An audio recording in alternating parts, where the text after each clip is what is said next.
Seul alpiniste québécois à avoir gravi l'Everest par ses 2 versants, le conférencier Gabriel Philippi est présentement en tournée au Québec. Depuis la parution de son livre biographique « Instinct de survie », plusieurs lecteurs ont réclamé une rencontre avec lui. L'objectif est de partager ses expériences personnelles et amasser des fonds pour son ami Sherpa. J'ai le plaisir d'accueillir M. Philippi sur le plateau. Bonjour. Bonjour. Gabriel Philippi, c'est dans le cadre de la série Sommet inexploré que vous avez rencontré Sonam. Qu'est-ce qui a fait en sorte que vous créiez un lien aussi fort? Il est arrivé durant l'expédition un événement justement assez dramatique où j'ai eu un accident et le Sherpa m'a donné un gros coup de pouce pendant toute cette période-là. Et je m'étais dit, bien, c'était un des moments les plus difficiles de ma vie. Alors je me suis dit, la journée qui aura besoin de moi, je vais lever la main, je vais être présent. Donc, qu'est-ce que Sonam va faire avec cet argent, justement? En fait, justement, une fois que je suis retourné en montagne, j'ai appris que Sonam était orphelin, ainsi que ses 4 sœurs. D'accord. Donc, il est orphelin depuis l'âge de 16 ans. Ça fait 4 ans qu'il subvient aux besoins de ses 4 sœurs et de lui-même, évidemment. Alors, je me suis dit, c'est pas normal qu'à 16 ans, ta responsabilité, c'est de t'occuper de toute la famille. Et comme il trouve l'éducation très importante, il veut envoyer ses sœurs jusqu'à l'université. Alors, j'ai dit, bien, c'est à mon tour de l'aider. Donc, il y a la tournée qui est arrivée. D'accord. Et justement, avec les tournées, les conférences, vous avez un montant en tête pour le lui envoyer? Je crois qu'au début, j'avais un montant en tête d'autour de 5 000 $, puis j'étais pas assez réaliste, assez optimiste, parce que présentement, la tournée va très bien. On est à guichet fermé dans plusieurs villes. Et bien, ça va être un beau cadeau. Tout ce qu'on va pouvoir ramasser va quand même permettre de donner un gros coup de pouce, en fait, le laisser souffler un peu. Oui. Parce que là, il est rendu à 20 ans. Ça fait 4 ans déjà qu'il fournit... Qui travaille non-stop? Exactement. Puis dès qu'il y a un sou dans les poches, ça s'en va vers la famille. Donc, je veux le faire prendre un peu plus d'air, respirer. Et les conférences, ça dure jusqu'à quand? Jusqu'à quand va finir la Sonam tournée? devait être avec moi durant la tournée. Bon, il y a un pépin au niveau d'immigration Canada, donc on est obligé de faire la tournée sans lui présentement. Mais la tournée était prévue avec lui jusqu'au 30 novembre. En fait, la dernière soirée, le 29 novembre.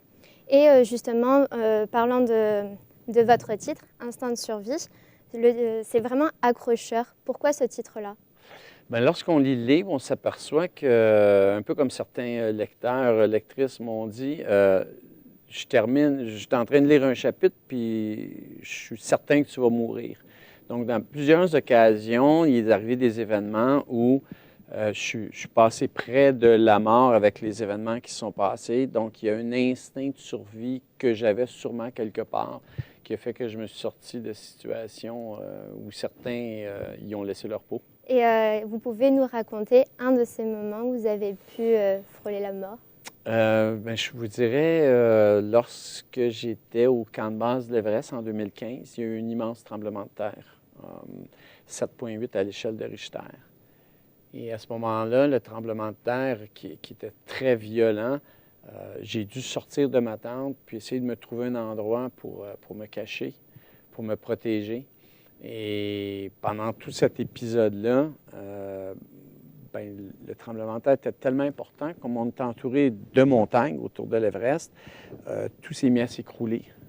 Et à un certain moment donné, ce qui s'est passé, c'est que le fameux gros nuage, avec les avalanches que ça créait, m'a rattrapé. Et là, c'est des projectiles qui se promènent, des projectiles, des blocs de glace, de la roche et tout ce qui est ramassé sur le terrain, donc des bonbonnes à oxygène, des casques, des chaises, tout se promenait.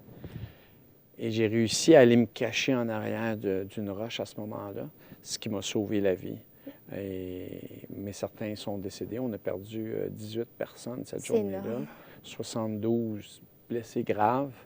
Alors ça, c'est un des événements. Il y a un autre événement dans le livre qu'on parle avec une attaque de talibans.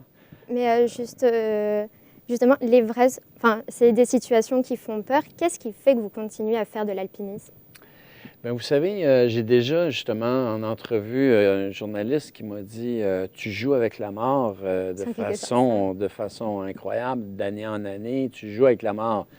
Et j'ai tout simplement répondu non, j'ai dit je m'amuse avec la vie. C'est une belle philosophie. On ne va pas en montagne pour mourir, on va en montagne parce qu'on a une passion. Comme la personne qui passe sur un voilier sur les mers, c'est une passion. Je mentionne toujours, la passion est ici, puis l'obsession est de l'autre côté. Puis il y a une ligne mince entre les deux. Et tant et aussi longtemps que tu demeures dans la passion, tu vas avoir du plaisir et tu vas revenir à la maison.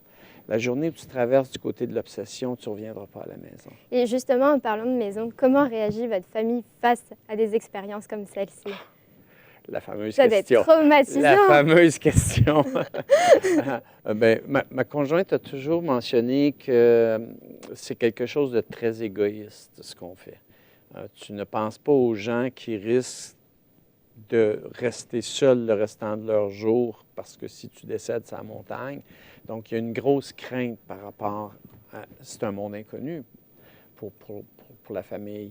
Mais la seule façon que je pouvais la convaincre, c'est de lui faire voir que je grimpais d'une façon prudente et à travers les années, de lui faire voir que je ne prenais pas des risques inutiles, justement, traverser du côté de l'obsession. Donc, Gabriel Philippi, en terminant, ce soir, vous avez une conférence à la Marina de Chicoutimi. Oui. Donc, Gabriel Philippi, conférencier et alpiniste, merci d'être venu nous parler et je vous souhaite une bonne conférence pour ce soir. Quant à vous, mesdames et messieurs, merci pour votre écoute et au revoir.